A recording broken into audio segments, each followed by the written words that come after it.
Where are the opportunities? How do you find them? Mark, do you want to start with that? Yeah, great. No, I think it's a great time to be an entrepreneur. I think one of the gaps that we realized in the market being entrepreneurs is that two of the biggest risks you face are raising money and hiring great people. So VCP stands for Vision Capital People. And what we thought is, let's take the financing risk off the table. Let's give entrepreneurs the ability to hire the very best people right out of the gate and go after a big market opportunity. So the idea is that a founder with just an idea would get $10 million of seed capital, and then we would help follow on with another $20 million and help round out a $50 million round to virtually guarantee a founder $60 million in capital to go after a big idea that can go out and hire the very best team out of the gate. That's sort of the idea. Yeah, that's exactly right. And these young founders, usually they get the best people in the fourth or fifth or sixth inning. What Mark and I are trying to do is do things that institutional are not really doing, which is making a big bet early. But we're making them with founders that have had one or two exits. A lot of these founders are from Mark's ecosystem or my ecosystem. And making bets early with the right people, with a big vision, we think is a winning formula. Alex, how does it work between you guys? Alex just talked about the fact that this is your first broadcast interview as business partners. I'm assuming that's because you're super busy as well. You've got a lot of things going on. So how does it work between you two? How does the relationship work? How often do you get together? How often do you talk? How does the decision-making work? Yeah, so, we talk a lot. Excuse me. We're also social friends. We have a lot of similarities. We're both from New York. We both have two daughters. We're both mission-driven, not mercenary-driven. And the concept for VCP, as he cut my ties, is at his apartment. My favorite tie. Why did you do that? He has a no tie rule at his apartment, but obviously I didn't follow the rules. But really, if you get VCP right, I think two things. A lot of companies fail because they don't have the right people and they don't have enough capital early on. And if you get the VCP right, it allows Mark and I to kind of elevate and work at 50,000 feet and really trust our partners to go out and execute. So how did you guys wind up meeting in the first place? You've been friends for a while. So how did you meet? And then being friends is different than being partners. Mm-hmm. Yeah. We were introduced by a mutual friend, Reed Bergman, and you liked each other, obviously. Yeah, yeah. Not his tie, but him. No, and I think from the very first, it was a Zoom at that time. I think we just realized very quickly that we shared a common set of values, which is really important to me, and I know it's important to Alex as well. And we just hit it off and became fast friends and started getting involved in lots of different business opportunities, including the Timberwolves. Yeah, and Mark and I often, Alex, get asked, how are you guys partners? You guys are so different, but we are different, but we have a lot of complementary set of skills. And I've never met anyone like Mark that is, so mission-driven, transparent. We both empower women. We both come from strong mothers. We both have two daughters.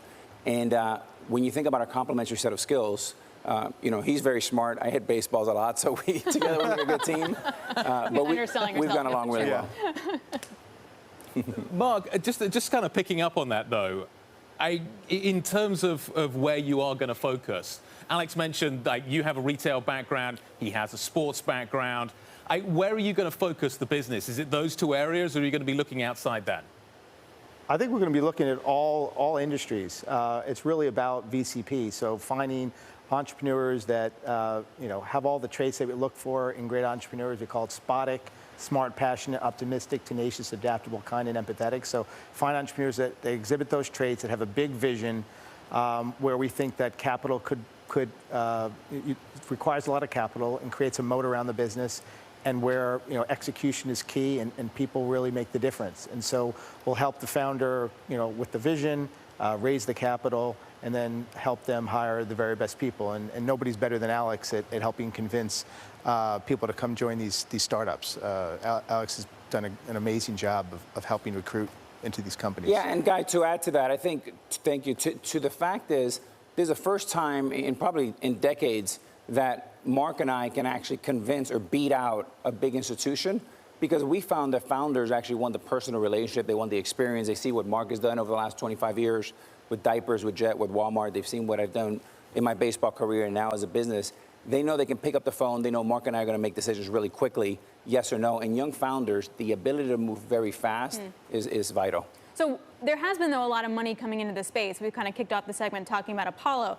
Do you feel like there's a lot of competition, or have you moved down enough to the scale where you have the smaller super seed companies that you can really find better opportunities? Yeah, it's great for us that there's all this competition in later rounds because we're coming really early, right at the beginning, pre-seed, when there's really nothing but an idea. And so most of those funds, in fact, I think all those funds aren't really playing that early. So we come in with 10, 50 million, and now we're ready for a really big Series B round, hundreds of millions, if not a billion. Yep. I think Archer was a great example. The eVTOL flying car company that we did, where we came in 2 years ago with 5 million, 50 million, and then they went out and raised $1 billion SPAC. And that's kind of a very good example of how VCP works. In 2 years, you go from nothing to a $3+ billion market cap. Yeah, and it's almost impossible to underwrite an idea, right? So these institutions, what they'll do is they can't play in the first inning, but they'll meet us in the fourth or fifth. And they say, hey, as soon as you're big enough, come to us. So for us, it creates an incredible opportunity for Marc and I to deploy capital early, put the right team in place with a really wide, big vision, and then we go from there. Alex, just picking up on that and picking up on the point you made earlier about these companies, they want to work with you, they see the relationship, they don't want to necessarily go to the big institutions. But you also talked about the fact that these founders have been through a few exits already. They know their way around the block, and I'm wondering how that makes the relationship a little bit different. What happens? Because you're making a big investment here. What happens when they push back and go, no, I don't want to go that way, I want to go this way? Yeah, it reminds me of like when I was a player right before I became a free agent. And I knew that I was playing for a big prize. And I knew that I was playing really well, but I was getting paid underneath of what my performance. A lot of these founders, they've made a few $1 million, but they've exited for hundreds of millions of dollars. So they diluted themselves. And what you find is a combination of great experience, but incredible hunger and grit. And they're just dying to go out there and kill it. And when Marc and I, we make them co-founders, is their company, we back them. We're more like player-coach, but more on the coach side. So there's an incredible gap that I think Marc and I have identified that we're really excited about. So literally, how do you find the company? Or is it the person? Are you I want to go get ESG stuff, or I want to go technology? How do you do it? Yeah, I think it's a combination of two things. One, either we're looking at what industries are currently hot, big TAM, with momentum, and thinking of a little bit of a hook in that industry, and then going and finding a great founder. Or sometimes it's the great founder that comes to us with the same idea. But in either case, it's really just an idea at the point that we get involved. That's really the VCP framework. Yeah, and I think what Marc and I have found out is that over time, what people will find, institutions will pay for, is not necessarily cash flow positive EBITDA companies, is they'll pay for a space, they'll pay for an incredible team. And if you have those two things, they'll come in and put big capital, hundreds of millions of dollars to work. But the team, getting that team together, and that's what we like to do. We're almost like recruiting coordinators from universities, right? They go out and recruit great players. We're doing the same things for VCP. There's a lot of founders out there with great visions, and they fail because they're not getting access to capital, or they haven't hired the very best team. It's a little bit of a chicken and egg problem. We kind of solve that for them. I think that's the key, is that the probability of success being a VCP company, getting the capital, $60 million, and being able to hire the very best team, dramatically increases your probability of success. Yeah, Alex, and Marc told me many times that, with diapers, he was involved with Tops early on as an entrepreneur, starting from nothing. One of the things I found interesting that I learned was that Marc told me I spent more than 50% of my time trying to raise capital. I couldn't sleep at night. I was doing decks, trying to grind it out. I was a day away from going bankrupt. Yeah. And if you take that all away and you put 100% of your focus of moving forward, it's good for the founders. Alex, can I just take a little bit of a turn here? I'm a father of two boys. They spend an awful lot of their money on these little sports cards, which they stick into books. Panini. I'm sure you know something about that firm. They've invested pretty heavily. I'm wondering what your degree of interest is. There's obviously a story that we ran last week about what you guys are doing at Slam. When do we get some news? Well, I certainly can't talk about Slam specifically or any card company. I mean, what I will tell you is Marc and I grew up, collecting cards, and we're big fans of the space. One thing that I didn't know about Marc is what an enormous sports fan he was. I mean, he's like a sports junkie. But I do think a guy that the collectible business is at an all-time high. But I do think that there's room for growth because people are looking for alternative investments, right? Whether it's art, whether it's cars, whether it's unique watches. People are just collecting a lot of things. And I think sports cards sits right in the middle of that. I think there's an opportunity for memorabilia. And the way that you can go direct to consumer, where you may not have to go to Target or Walmart, you can go straight to the consumer. I think there's a massive upside there as well. Mark, what do you think? I think that I had a huge collection that I held for 30 years, and I sold it right before this market took off. Ooh, that hurts. That hurts a little bit. That hurts, yeah. Okay, so let's talk about something similar in terms of sports. You mentioned it earlier in terms of the Timberwolves. Like, what do you guys notice in terms of the NBA? What's appealing about it? What have you noticed in the season that could inform how you might invest? Yeah, I mean, what I love about the NBA and the WNBA is, number one, you have a global sport. You have a growing young demographic. They understand that it's entertainment, not just sports. And I think with Adam Silver, they have tremendous leadership. And I do think, Mark and I think that the WNBA has tremendous upside, and we'd like to find ways, if we're lucky enough to enter the space, to be able to... So you're not confirming that or anything here We're not confirming anything. To elevate the WNBA to a level where it should be. Yeah, I couldn't We've agree seen more. it in Europe. Private money is pouring into sports.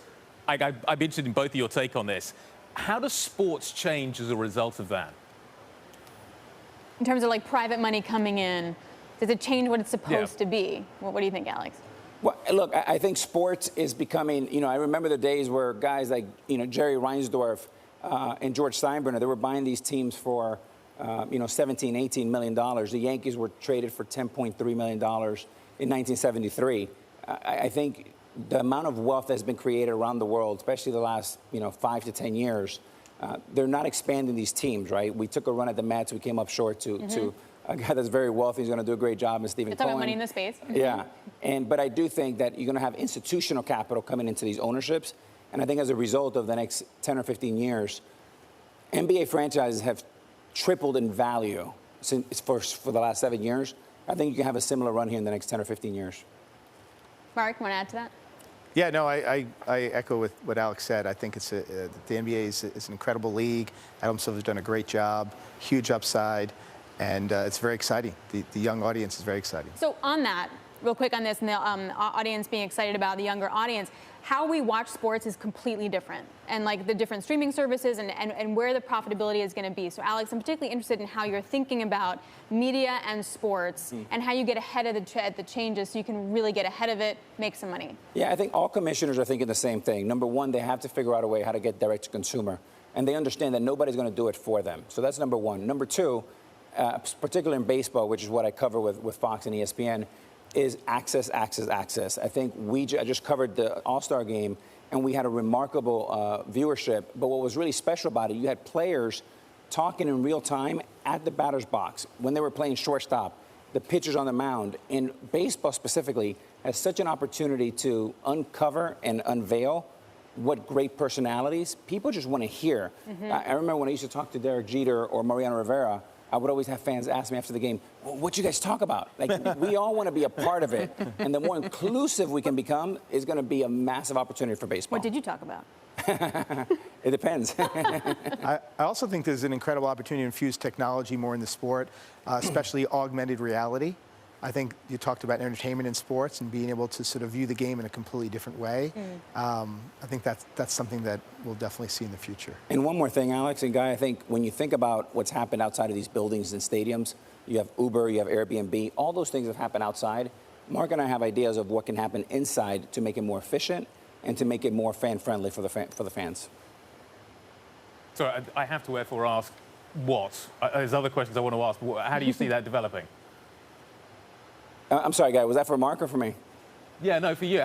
You talk about inside the stadium. Yeah. How much? What are you talking about? Yeah, I think there's opportunities. I'm going to let Mark talk a little bit about it as well. I think technology with ticketing, there's opportunities where you can make it really dynamic. Right now, you have dynamic ticketing for the season, in season for season tickets. I think there's an opportunity in game to be able to do some dynamic stuff to bring not only great revenue to the teams, but even a customer experience can be improved by a lot. Yeah, exactly. I think we could really personalize the experience. I think personalized announcing is super interesting. The idea that if you're a little kid, maybe SpongeBob is announcing the game, that sort of thing. Like, how do you make it more entertaining and really cater and personalize the experience? Alex, can I just let me just wrap this conversation up, certainly from my point of view. over here, we're having all kinds of problems with COVID and sport. And it seems to be ripping through sports teams at a ferocious rate. The Yankees are having the same problem right now. Do you think, how do we deal with this? Do you think the league should mandate that everybody on the team, everybody on the coaching staff, everybody around them should get a vaccine? Do you think that's the point we're getting to? Because at the moment, there's games getting cancelled. It's really frustrating. Do you think there's more the league should be doing? Yeah, I'll tell you, yesterday, for example, Guy, I was doing the Yankees-Red Sox game to come back and lead off the second half of the season, and they canceled the game, an hour and a half before the game. It was really frustrating. I would just say this. I think that is a very fluid time. I think when in doubt, you lean on the science. That's obviously out of my pay grade. But I do think that we have to figure out ways to move forward and yet keep everybody safe. But it's a very unfortunate situation that's happening not only where you're at, Guy, but here in the States and everywhere around the world.